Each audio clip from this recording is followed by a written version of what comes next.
There are two things that make the body sick. One is inflammation and the other is fear.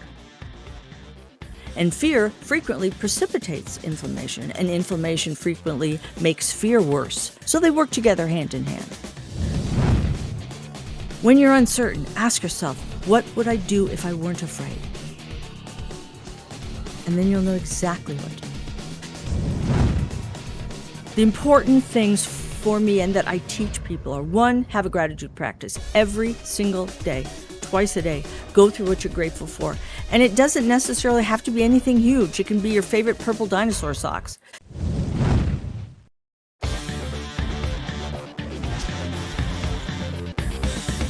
Hello, listeners, and welcome back. Our guest today is Dr. Margaret Cochran. And Dr. Cochran, please introduce yourself. Well, professionally, I'm Dr. Margaret Cochran, aka the Relationship Doctor, across social media. I have degrees and experience in clinical social work, clinical psychology, clinical hypnosis, metaphysics, law, traditional psychology, transpersonal psychology, and wildlife rehabilitation, of all things. I've always practiced in medicine with physicians, so that world is very comfortable to me. And my professional bias is that you cannot affect the body without affecting the mind, and you cannot affect the mind without affecting the body. All right, and that wraps it up for us today. There's nothing there to talk about. Just rattle that all off, yeah. Wow, I should have asked for that ahead of time so that I could break those down. Let's start with wildlife rehabilitation. What was that? Yeah, wildlife rehabilitation. When I lived in the Midwest, I lived in a very rural community, and you get a lot of road kill and road injury kind of situations. And so some of us were allowed to, by the Department of Wildlife, take in the animals and help rehab them and help them get well. So I've raised skunks and possums and foxes and snakes. I've done a few raptor birds, allegedly cats, of course, puppies, probably some other ones I haven't thought of. But I think skunks are my favorite. Really? They are adorable. They are so cute, and they are an imprint species. So if you take care of them, you're their mom as far as they're concerned. So for a while, I had all these little tiny skunks following me everywhere I went. Fortunately, scent glands don't come in until a little later, so that's not too dangerous. That But was the they're next very, question. very sweet animals, and actually, they can be box trained like cats. Fascinating. Wow. That's I grew up in the Midwest, south side of Chicago, so we had some skunks around, and basically you wouldn't notice them until there were roadkill, and that's when they would make their presence known. Yes. But I guess they're not in Georgia. Do you have them in California? This has nothing to do with the podcast, really, but Yes, do they live in do. California? We definitely have Okay. skunks in California, yeah. And you know what? I went to Lake Forest High School, which is very close to where you lived. So we have some similarities in our background, Small skunk-wise. world. That's interesting. Yeah. I'm tempted to ask you to run through that list again, but we'll hit on several of those things as we go along. Okay. There was a metaphysics. Mm-hmm. Tell us what that is Not for to- someone not knowledgeable about metaphysics. There are not degrees available in it, so metaphysics was self-study for me. But I happen to be a big fan of traditional physics. And what most people don't realize is in the world of traditional physics, they're always exploring the beyond, the great question, the unknown, the whatever that is out there. Some people call it God, the great mystery, whatever. And so physics often collides with metaphysics. And metaphysics, meta meaning larger, is the idea that, yeah, there's something big out there and we don't quite get it. And what we study in metaphysics is the manifestation of those things. Like, for example, someone who has lost a loved one, and all of a sudden they show up at the end of their bed one night. I worked with a lovely woman whose daughter had been diagnosed with diabetes. Her blood sugar came in at like 400, which is really bad. And so she was supposed to see her physician the next day to start her insulin and all. And she went to bed that night, and at the foot of her bed, something pulled on her great toe, and she woke up, and she looked up, and it was her uncle. And she said, Uncle John. He said, yes. He said, don't worry. It's all a mistake. Everything will be fine. And then she said, but you're dead. He said, I know, honey. I love you. And then he just faded away. So she woke up her husband and said, oh my God, Uncle John just came to me and what am I going to do? And da da da da. And he said, you know, you've lost it. You have gone around the bend. No, there's no such thing as that kind of stuff. You need to go talk to somebody. So her doctor referred her to me and the next day, and it was an emergency. So I saw her and she said, do you think I'm crazy? I said, no. She said, well, what do you think I should do? And I said, well, I don't do shoulds, but my advice would be repeat the blood test. What have you got to lose? So they did, and it was in fact a lab error. If they had gone based on those labs, they might have seriously injured, possibly killed her. So that's an example of, it also intersects with transpersonal psychology as well. So the story you have with the girl and her uncle, what actually is that? Can you explain it for someone that's never had any exposure to that? Well, I'll tell you something. One of the tricky parts about this field is that there's no linear measurement available. There's no linear application I can use to say this is what transpired. And what we rely on in this part of science is felt experience. Now, felt experience which is interestingly something I needed to defend in my dissertation when I did that, which is a load of fun. If any of you are thinking of a PhD, just aces. You'll really bring cookies. That's my advice. Anyway, felt experience, I was challenged on that. And I said, well, I asked the person doing the challenge, I said, have you ever loved someone or loathed someone? I said, well, yeah. I said, well, pick one. And they said, well, my grandma, I love my grandma. I said, oh, that's nice. Prove it. He said, well, I see her every Sunday and I eat her bad apple pie and I don't tell her it's bad. And, I send her cards and stuff. I get her Christmas presents. I said, yeah, you could be a liar. You could be someone out for her money. You could just be adhering to a social construct. You haven't proved anything and you can't. Right. Which is, I guess, why they gave me the PhD, huh? Because I got that answer right. Must have worked. That's right. But the point was that for her experience, she saw, felt, and could hear this person, whether that was a projection of her unconscious. There's no way for us to say for sure. However, usually in those experiences, only the person having the experience can see what they see. Sometimes it's a smell. Sometimes it's just like a presence, a sense of a presence. It can be animals. It can be people. Sometimes there's a message. I've been waiting for some relative to show up and say, oh, the money's in the basement. Go down there, dig here, But so far, nobody's shown up like that. But people have, but sometimes I will also say this, there are experiences where groups of people have encountered something unseen or unmeasurable by linear terms. I had a case where there was a family and they lived in the South and they had this beautiful restored antebellum mansion. I mean, they really worked hard on it. And so the oldest daughter went away to college and she brought this guy home for Thanksgiving. And nobody really liked him very much, but how that goes. Anyway, so they had a ghost in their house. And the ghost would make itself known by, moving things around and swinging chandeliers sometimes. But they just accepted it kind of as a family member. So this guy comes in and they're sitting at the table. And so one of the other siblings said, oh, did you tell him about our ghost? And the guy says, the new boyfriend says, oh, there's no such thing as ghosts. That's ridiculous. Oh, that was not the right thing to say. The chandeliers started to swing. Dishes fell off the table. He literally ran out of the house and would never talk to her again. That was the end of that relationship. So that was a situation where a lot of people had that experience.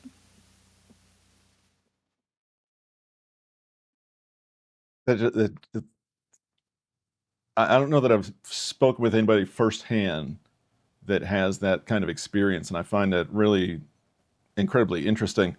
You said, again, talking about the girl, it could have been a manifestation of her subconscious, something Could have been. within her mind. But so on one side, if that is the case, that doesn't mean it's not it didn't happen in her. If it happened in her head, it still happened, right? I mean, she still got information from her uncle that was beyond the information she'd been exposed to. So there's still something there. Oh, yeah. And I've worked with a lot of people who have had near-death experiences and, what that was like and what they saw, what they Right. Yeah. felt. And again, we don't have linear measurement for that, other than I can tell you to a person of the hundreds of people that I've worked with that have had those kind of experiences, they don't come back the same. Mm, So there's a linear measurement for you. They do not come back the same person they were when they died. It's a very, very powerful thing and a wonderfully life-affirming thing at the same time. really. Yeah. Can you share a can you share a specific example or a story there? Yeah, Is that appropriate? absolutely. I'll change the details so, Of we're course. protecting people's confidence. There was a gentleman who was having quadruple bypass coronary surgery, which is a big surgery to do that. And they have to take veins from your legs and put it, all that stuff. So it's a big complex surgery. And he was not a very nice man. He was not good to his wife and daughters, and his hobby was cockfighting. I mean, he was just Mm, not a very nice man. Anyway, she's having the surgery, and God bless him, he codes right there on the table, just shuts down. They did everything. They tried everything to resuscitate him, and nothing worked. So they worked on him, I know, about 20 minutes, half hour, flatline, nothing. So they put him on a gurney and they were going to take him out because obviously they had to tell the family and all that. Damned if he didn't sit up. Sat right up on that gurney. Just sat right up. And the surgeon, who is a colleague of mine, I've known for many years, he's been a surgeon for many, he had to change his scrubs. I mean, it freaked him out because he said that guy was dead. He had no brain activity, no heartbeat. He was cold. He was turning gray. So anyway, they put him back on the table, they hook him back up, they finish the surgery. Normally after a surgery, I do hypnotic anesthesia in the operating room, by the way, so I'm pretty familiar with how they work. So usually after a case like that, the anesthesiologist stays with the patient to make sure they come up out of the chemicals. And this guy had had 2 sets of anesthesia because they had to put him back under again. So he had a lot of stuff in him. So it took a good long while for him to come out of it, but he kept saying, Lily, is the baby okay? And this time the anesthesiologist didn't stay, the surgeon stayed because he was so freaked out. So he kept saying, there's no baby, sir. You just had a surgery. Wake up. He kept trying to give him. So finally he comes to, and the surgeon says, what happened? And he said, well, first, can we check on the baby? He said, what baby? There's no baby. He said, what happened? He said, well, I came up out of my body and I was floating on the ceiling and I was watching all the things that you were doing to me. And then I started to float away and I saw this big ball of light and I felt I had to go to the big ball of light. So the man began to describe the hospital. He was floating through different sections of that he'd never seen before. And one of them was labor and delivery. And he described watching this woman laboring. And he saw a little ball of light come out of the woman. And he thought, oh, the little ball of light's going to come with me and go back to the big ball. And then the mom said, Lily, don't leave me. And the little ball of light went back down to the mom. So then off he goes to the big ball of light. And when he gets there, there's this voice. And it's not a male voice. It's not a female voice. It just says, so what did you do with it? And I hear that phrase a lot in these various cases. And basically, he went through his life like a movie. He saw every minute of every day of every year he'd ever lived. And he not only felt it from his own perspective, he felt it from the perspective of the other people he was interacting with. Imagine that. So it wasn't a very fun movie for him to go through. And then at the end, the voice said, okay, you need to go back. There's more work for you to do. He said, oh, please let me stay with you. He talked about describing such love and warmth, and he didn't want to leave. But the voice says, no, you got to go back. So the next thing he knew, he was slammed back in his body, in a lot of pain, feeling pretty terrible. So he says to the surgeon again, would you please just go check. So he goes and he calls up labor and delivery. He says, "Hi, this is Dr. So-and-so. I know this sounds crazy, but have you had any deliveries in the last few hours?" "Oh, yes, just one. It was touch and go, but baby Lily's okay." So then the guy says, "Can we send flowers?" Now, this is not the guy. This is not how he was. So when he came back for his follow-up, he was really struggling to reorient himself back into his life. And he said to the surgeon, I don't know what to do. I don't know what to do. So the surgeon says, "Well, I know this lady. You can go talk to her and she'll help you figure it out." So he came to talk to me and he said, I don't know, Doc, you got to fix me because I cry at toilet paper commercials now. All I want to do is hug my wife. Is that unusual? Well, he said, all I want to do is hug my wife and daughter, and the people I used to spend time with, they're not nice people. I don't want to spend time with them anymore. He said, "You got to put me back. You got to put me back." I said, "If you want to go back to being a narcissistic jerk, you know how to do that on your own. If you want to learn how to be the guy you are now, that I can help you with." So he did. He stayed and did some work with me, and now he's a construction guy, so he has his huge hands, like huge hands. He volunteers at inner city hospitals, and he massages crack babies, those little babies born addicted. And he holds them in his big hands, and the nurses love him because when he walks in the room, everything quiets down. The babies stop crying, everybody's calm. People just love to be in his presence. There's this beautiful light about him. And he'll talk to the babies and say, "It's going to be okay. I know it's hard, but you're going to feel better. They're going to help you feel better." And they've got this big rocker, and with the babies that are allowed out of the incubators, he rocks them and sings little songs. And it's a beautiful guy. Thank you for sharing that. That's an incredible story. And this is not one that you've heard fourth and fifth hand. This is one, the doctor. Yep. You dealt with the man personally. You know the story. Yep. It's this firsthand knowledge for our listeners. I don't quite cry at toilet paper commercials, but it's close. When you mention the little light leaving and then turning around and going back, you almost had me there. I'll admit I sometimes can be on the edge of those things. And what a great story! What a great man! It reminded me in the opposite direction of the story.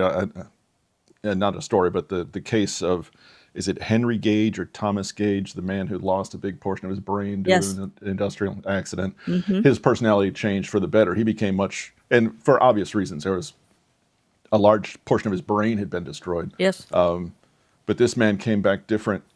So that leads us maybe more to what our listeners have tuned in for. I hope they find this of interest, because I could talk about these things for a while. Maybe I should start up a different podcast as well. That'd be fun. You said you met with this. It would be. You met with this individual. So if we could take this specific case and maybe broaden it, and he was having difficulty with a situation that he'd found himself in, and you said you worked with him. Mm-hmm. Now, you worked with him includes a lot of things, and I know you have a lot of therapy techniques in your toolbox, I'm sure, from all your studies and all the work you've done. But in your website, we'll plug this a little bit. You have a lot of things there that people can find resources and contact you for information and psychological services. Can I say that? Mm-hmm. That applies to what I see there. Mm-hmm. So when you work with this person, or when you work with someone, just can you tell us a little bit about your school of thought for therapy, what your primary approach is, and what a person might expect if they were going into therapy with you or with another psychotherapist or counselor? Well, I don't know if I can speak for others. I'm a little unusual. No, broadly, right. As the saying goes, outstanding in my field, right? I'm a little different. But one of the main things I ask people about is, what are you afraid of? Because there are two things that make the body sick. One is inflammation and the other is fear. And fear frequently precipitates inflammation, and inflammation frequently makes fear worse. So they work together hand in hand. So I do energy psychology with people to reduce inflammation. And then I will just ask them, tell me, like this man, I said, what are you afraid of? And so immediately it gave him a door to walk through to say, I'm afraid I don't know how to be myself. I'm afraid I don't know who I am. I'm afraid I don't know how to love. I mean, those were not things he knew how to explore before. Absolutely. Never think to. But once we laid out all those fears, I'd say, okay, pick one. Where do you want to start? And then he would choose whatever he wanted to do, and we'd go down that road. For the most What part, you people, mentioned, go ahead. I'm sorry, for the most part, people are troubled about relationship, which is why I'm the relationship doctor. It's either a relationship with yourself or relationship with others, but they're both vitally important in your life. Right. You mentioned just in that last section energy psychology, which I admit I am not familiar with. Can you give us some background on the phrase and the study of energy psychology? Sure. Uh, in allopathic medicine, which is what we practiced in the West, we've been really snobby. We've kind of have In the Western, in I'm sorry for our listeners, in the West, as opposed to Western Eastern world. medicine, Ayurvedic, whatever those things might be, but in Western medicine, not in the West of California. That's correct. Yes. Western Thank you for that clarification. Yes, in Western medicine in general, it's called allopathic medicine, and we've had our head up our butts a little bit and been kind of snobby and said, "Yeah, any indigenous practices, it's a lot of nonsense." Well, guess what? No. We did some more research and found out that we were cuckoo for Cocoa Puffs. That's not how it works. There are subtle meridians in the body that you can access with various techniques like acupressure, acupuncture, emotional freedom technique, and various other things, the havening technique, 478 breathing, all different kinds of ways to access those energies and bring down your stress levels, your cortisol, which is your stress hormone, adrenaline. People who have high levels of adrenaline in their body wrecks their blood pressure, their gastrointestinal system, and it's really bad. Please listen to this. It's really bad for your brain, and that's why sleep is so important. Because that's when we do our housekeeping up there, and Right. we got to get all out as much nasty as we possibly can. It's also though what else is cool about sleep. Can you tell I love brains? I'm a serious brain person. That's fantastic. The other thing that's so cool about it is you've probably had this experience at some time in your life where you had a problem and you worked on it, couldn't figure it out, and finally said, "Oh, forget it. I'll just take a nap or I'll just go to bed." And you wake up and I know just what to do.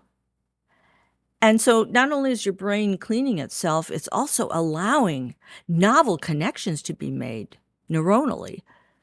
So you can wake up and, oh, I see how the pieces fit now. And then problem solved. And many Are people the in science and in literature have talked about they went to sleep and woke up and wrote a book or woke up and figured out how this or that formula worked. so many songwriters will say that, Yeah. or our author Peter Hollins refers in his books on occasion to the shower aha moment, Yeah. where you're engaged in a maybe a mindless activity, but a beneficial activity, and then something you had been focused on earlier and couldn't find a solution for will suddenly click. That's what you're referring to. It is. And It's to some extent. Now you're talking about sleep, which is different, more involved, but the brain waves change in sleep, which is a little different from the shower. right. There's some slight variation there, but not the dramatic variation that you get Okay. in sleep. But the thing that's interesting about what you said is we tend to think of ourselves as exclusively our prefrontal cortex. That's the part right here behind your forehead. That's where our executive functioning happens, our logic, our reason, all that jazz. And we tend to think of that's our brain. That's how we think. There's a whole other world in there. A whole other world. And when you occupy the prefrontal cortex with a shower or maybe some mindless activity, all of a sudden you access that whole other world. And a lot of creativity can come from that. And a lot of fun too. hmm Would you say is this tied into the flow state as well? Absolutely. Okay. Flow, I'm glad you brought that up. Flow is well, okay, here's an example. I work, as you know, with animals. I also work with emotional support animals. In my practice, I've worked with them for many years. And patients come to me, they have anxiety, depression, or whatever, and they need a letter to justify having an emotional support animal. Okay. Well, I recently wrote one for an emotional support snake. And this particular young man, his parent has died of cancer. He was going off away from home for the first time. He just had a really bad time with some self-destructive stuff, So I got him on an even keel and I wrote the letter to the school, and fortunately, they said yes. So that was UCSC Slug Strong. That's their mascot, is the banana slug. So A in their slug, like a snail, like a in their snail without mental a shell slug. in their mental health department, they call it Slug Strong. We're going to do well. Anyway, so Interesting. she got that, and not 48 hours later, I got an email from an organization that does continuing education work for the American Bar Association, asking me to do a presentation on, you guessed it, emotional support animals. That's how flow works. When you get into that space and you open yourself to that energy, it just comes to you. Are you saying there's a connection between your flow state and others that got you a request for more information? Are those connected somehow? Oh, we're all connected. Okay, okay. We all This is are. metaphysics again. Yeah. Yeah, yeah. But physics, as we catch up with physics, Yeah. it's beginning to support that. The math is beginning to say, oh, yeah, there's not a whole lot of separation between things. And my Wow. favorite example of that, quantum entanglement. And people who say to me, I don't get quantum entanglement, I say, do you have a garden hose? That's all you need to see, because you can put it anywhere and you'll come back and it's in a knot, right? Come back with a wrinkle in it. Or you have jewelry, put it anywhere and you'll come back and that's quantum entanglement for you. But it's also about how we are entangled in the quantum, how we are connected. And that's why when we make artificial delineations based on skin or religion or where you were born, it's a lie. It's a horrible lie. We are all one. And when any one of us is hurt, we are all injured. And when any one of us is made better, we are all healed.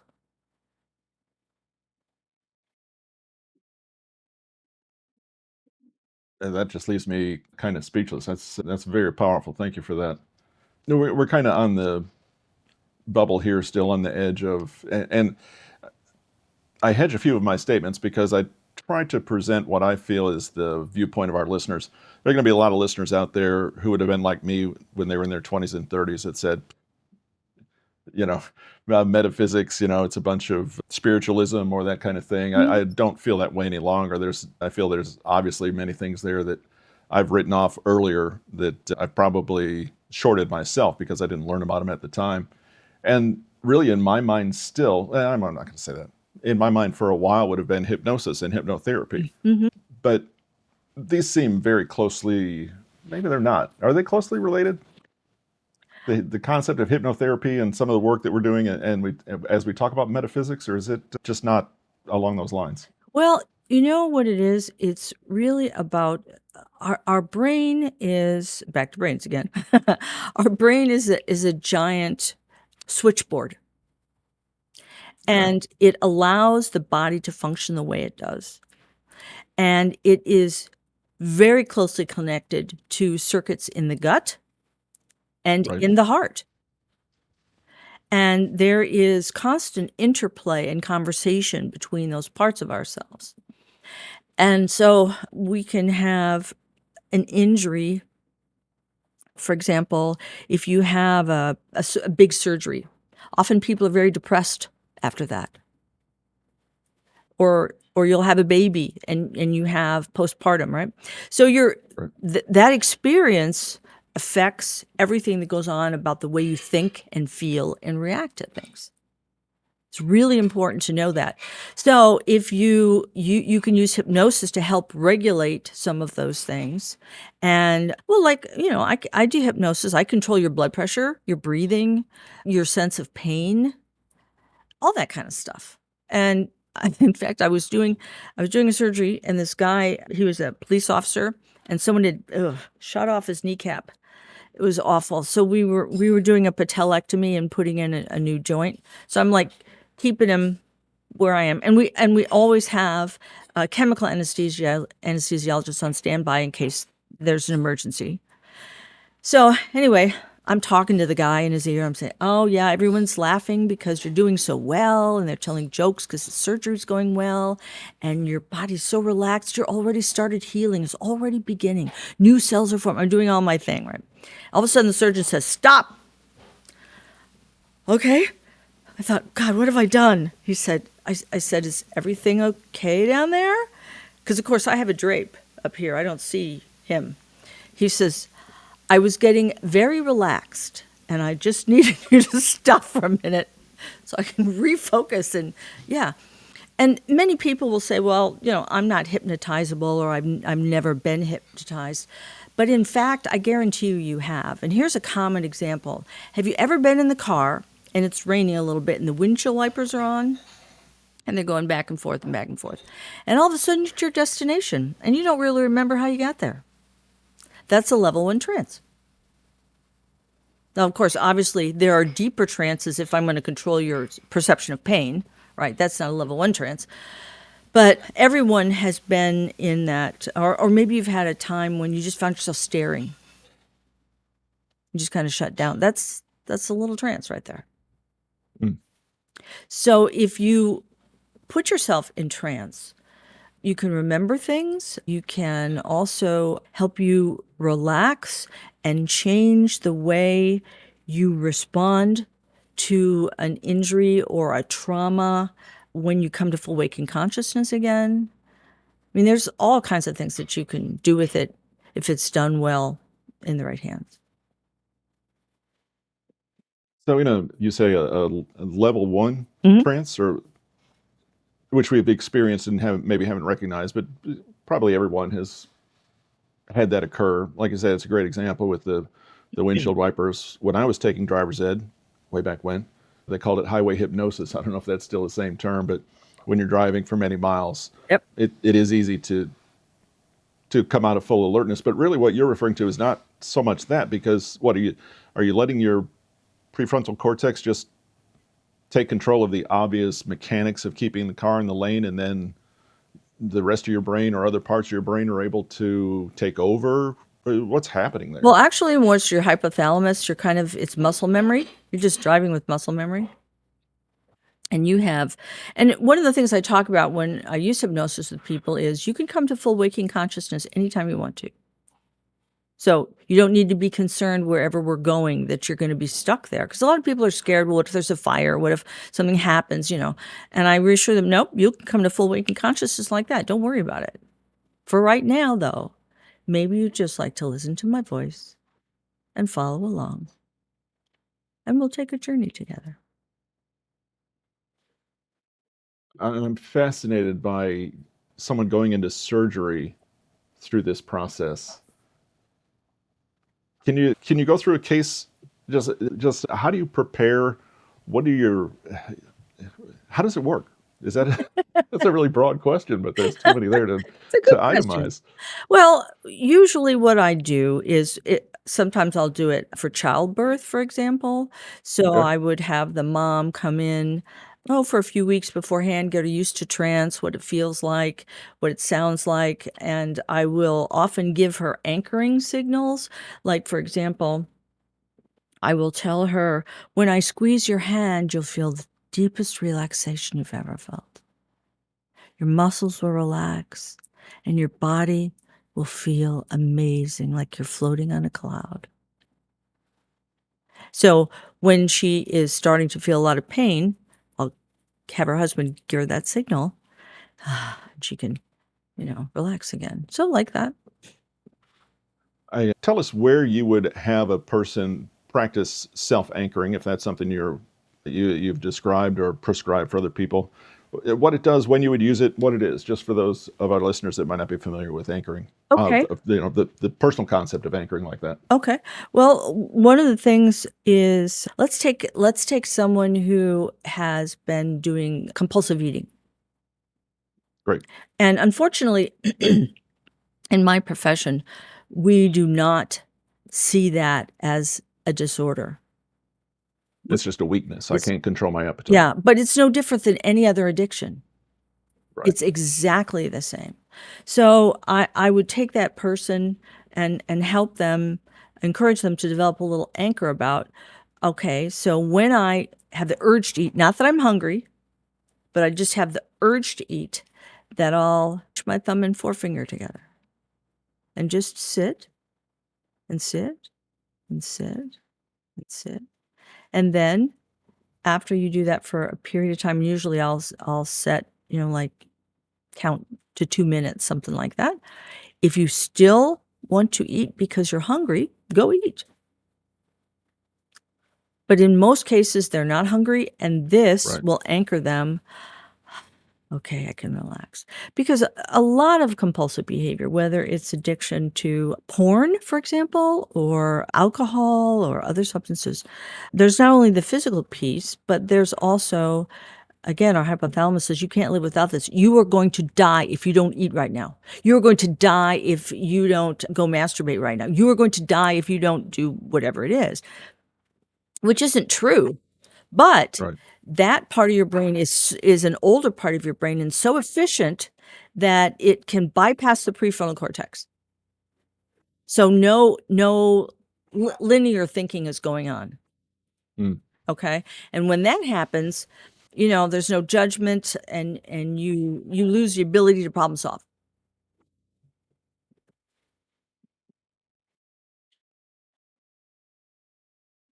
Sorry, I'm not conversant enough with everything to keep it flowing smoothly in my head. The hypothalamus, a term that we come across frequently in this and many other areas, really, in a lot of reading, is the lizard brain. Mm-hmm. Is that the hypothalamus? Well, that's not quite. The lizard brain is really more about back here where your amygdala is. That's your limbic system. Let me Okay. give you Okay. like a quick and dirty thumbnail Please. sketch. Is that okay? Please. Okay. So let me get on camera here. This is my hand. And in the center here is the thalamus and the hypothalamus and something called the ventral tegmental area. And that's where your dopamine is made. Hugely important because there's only one place in the brain where that's made. Then this thing here, my thumb, that is where your amygdala and your hippocampus live. Now, your amygdala is the organ that sends out cortisol and also triggers your adrenal glands on top of your kidneys to send out adrenaline. The hippocampus, which doesn't look anything like a hippo, by the way, is Of course not. what's in charge of memory and learning. So, nature has arranged it so that our nerve center, our fear center, and our learning center are super closely co-located. And Important. that will come because it's more important to know where the tigers are than the strawberries, right? So you got to, okay. So this folds in like this. This goes like that. And this is the gray crinkly part you're used to seeing. That's your cortex. And up here is where your, again, your hypothalamus is in the center there. And then here, where my fingernails are in the front, that's this part. That's your prefrontal cortex. So the way it's designed to work is your amygdala sends out a signal, danger, danger, something bad's going to happen, right?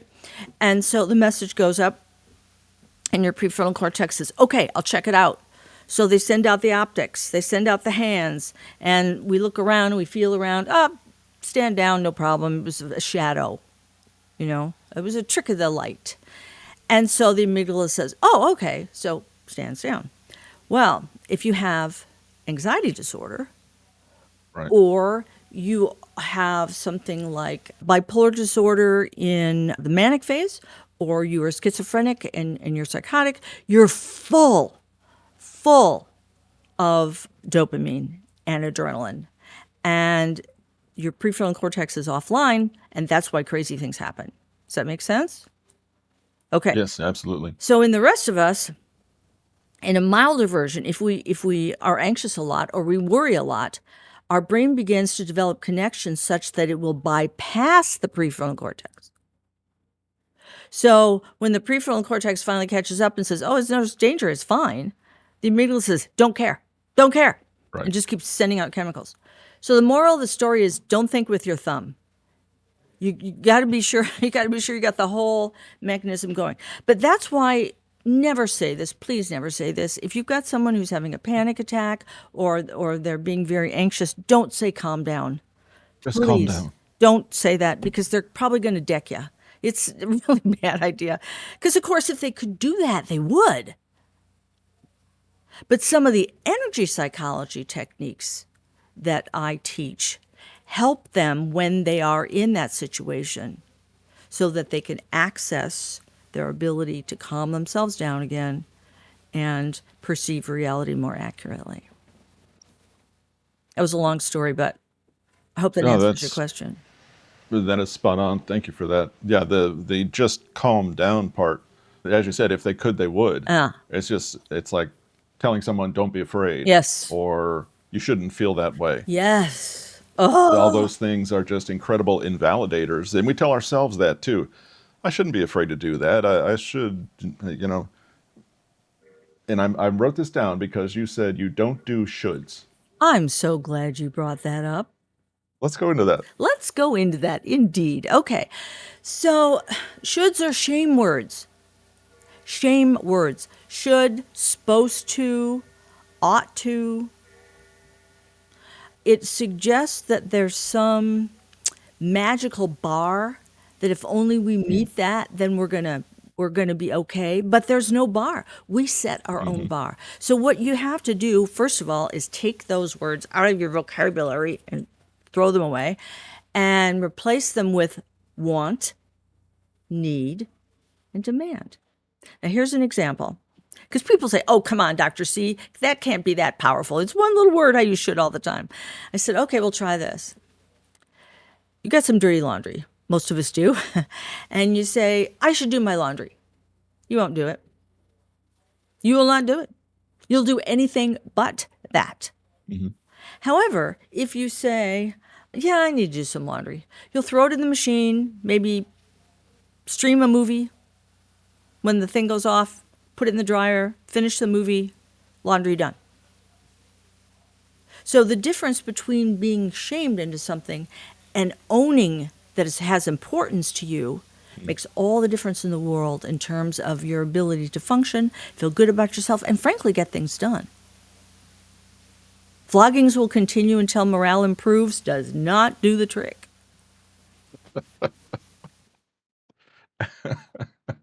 And this, as you were saying that, this ties into child rearing Oh, yeah. a lot, in my opinion. Maybe I don't want to say in my experience to make it sound like I was raised this way, but I think a lot of children are parents try to shame a child into doing something because they should for some magical reason. But it's probably not the best way to present that to their logical functioning and all that are limited. So there's things there that you have to do, but that whole shaming process is used a lot, probably throughout all our lives, and we don't recognize it as much as we should and do what we can to eliminate it. Did you hear that? You just said should. We should. That's right. There it is. See? See how prevalent it is? Okay. So let's talk about See, that's that. how good you are. You pulled that out of the sentence just like that because you've practiced That's this. that's what I do. I should be better at that. So, um, remorse is when you feel badly for doing something. You've done something wrong, you've made a mistake, okay? Shame implies that you are a mistake. You're fundamentally Mm, flawed. If only you were the right kind wow. of person, you would do this or that. So it's a very destructive, horrible word, and it's just you got to get rid of it. It's a bad, bad, bad thing. However, let's say you've got a kid and they got into an argument with another kid, which happens all the time. And so you go in and see this squabble going on. You say, well, what's going on? And the victim in the story says, well, he was mean to me and he did this and that. I said, oh, well, why was he mean to you? Well, I took his truck. Oh, I see. Now you got it. So then I would say, instead of shame on you, go over there and say you're sorry. I would say, how do you suppose he feels about that? Mm. Probably not good. Well, how's his face look over there? Does he look happy or Sad? What do you think? He looks kind of sad. Okay, well, how about we go over and talk to him about that? And pretty soon, of course, they're best of friends, and that's the end of the story. But basically, what you've taught that child is a lot about compassionate conflict resolution.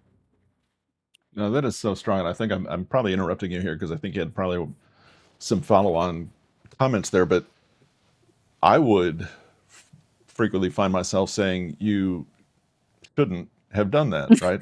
I took his truck. Well, you shouldn't have done that. And that doesn't mean anything to a child or to an employee or to a spouse. It doesn't matter what age we're talking about. You shouldn't have is just, I'm just heaping more shame on you. But the concept of saying, okay, you took his truck. I'm not saying that's good or bad. I just want you to look at him and see what effect your actions had on that person. And then you can decide internally where that falls. Yeah, I'll have to tell you, when I was teaching years ago, one of the things I loved more than anything else, because of course, you can look up anything, you can read a book about anything, but who you become as a person is everything.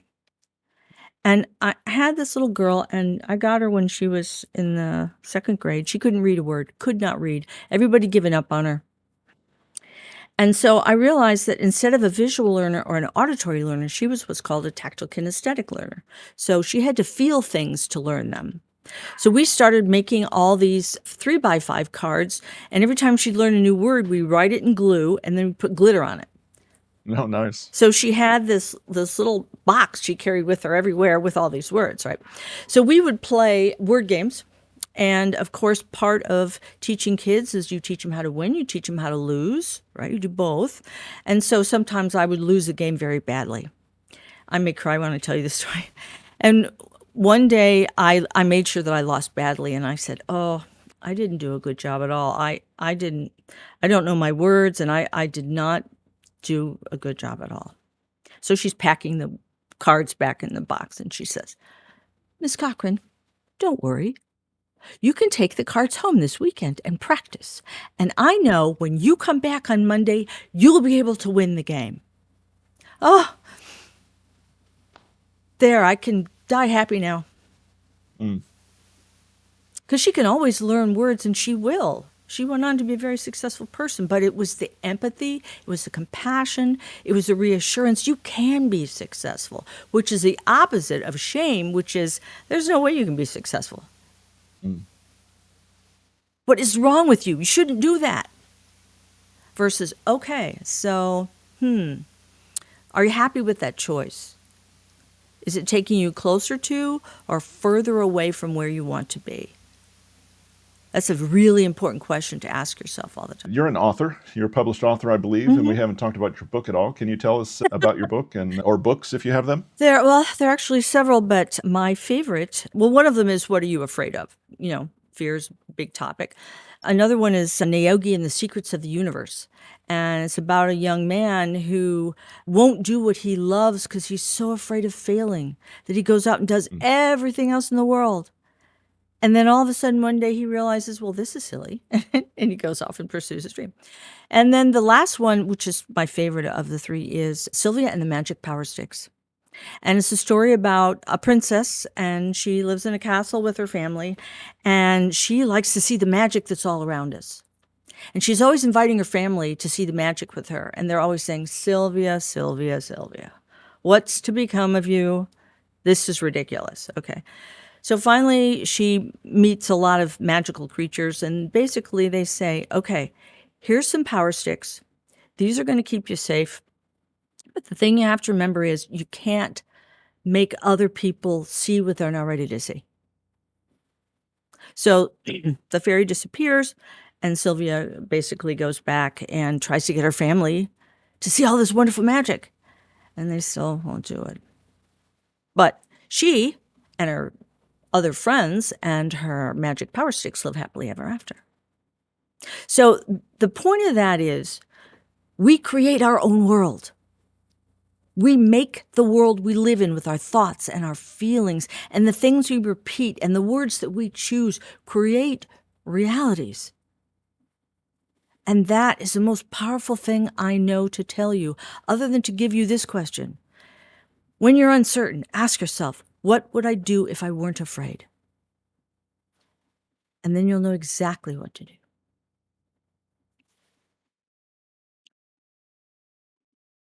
I think you just answered my last question of the podcast. Generally, is what would be a parting piece of advice that you would give? And that sounds like that might have been it.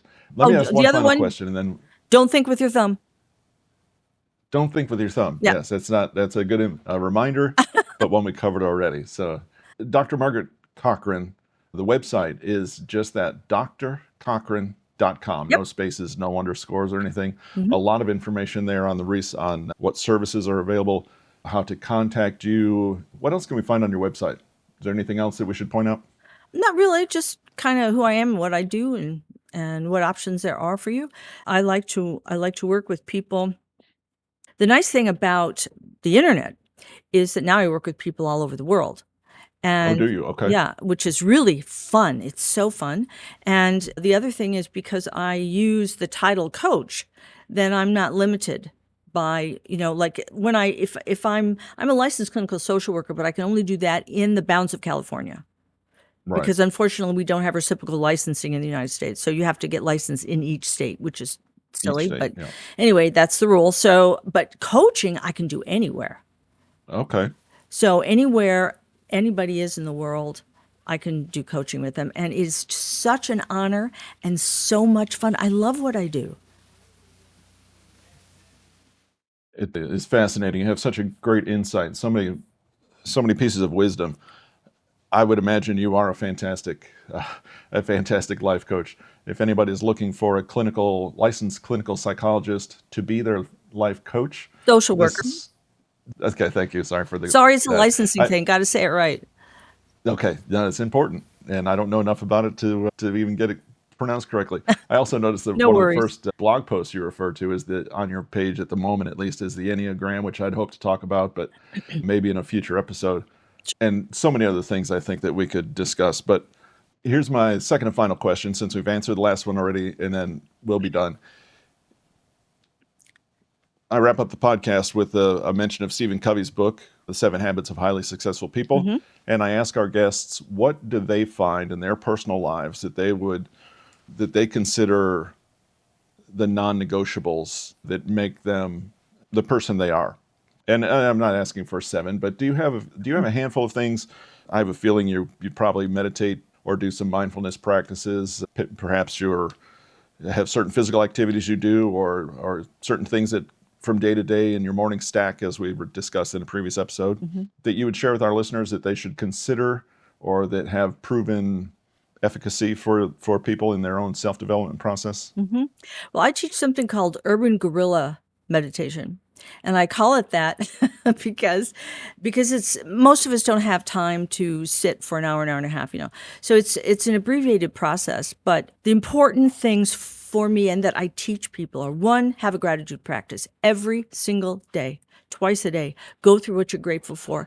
And it doesn't necessarily have to be anything huge. It can be your favorite purple dinosaur socks. Just, I'm so happy and grateful I have these socks. I'm so happy and grateful I got to be on your podcast. I'm so happy and grateful that you're such a lovely man. I'm so happy and grateful for all the people that we're reaching today. That kind of thing. Now, what we know, again, we're back to brains. If you practice that over about 28 days, you literally rewire your brain.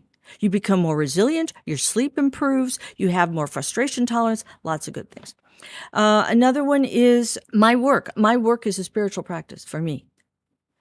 It's about giving back to the universe, and I consider it a sacred honor and a great joy. So my work is part of my pleasure. And then being with animals, of course, Okay. is a great joy. And also, absolutely, physical exercise and eating foods that don't have names you can't pronounce in them. There's more than 5 ingredients, don't eat it, right? Is that what they say? Yeah. An amazing conversation. Dr. Cochran, thank you so much for your time. Listeners, Dr. Margaret Cochran, you can check out her website at Dr. Cochran, Cochran, drcochran.com. And Dr. Margaret, I hope you've enjoyed this session as much as I have, because it's been very enlightening. There's so many things I think we could talk about. Perhaps we can have a follow-up episode after some time has passed, and maybe our listeners have some questions that they want to drop in, and we can refer to them later on. I'd be delighted. Thank you so much. It was so much Oh, fun. fantastic. Fantastic. And that wraps up our episode for today. Thank you for joining us, and we'll see you next week.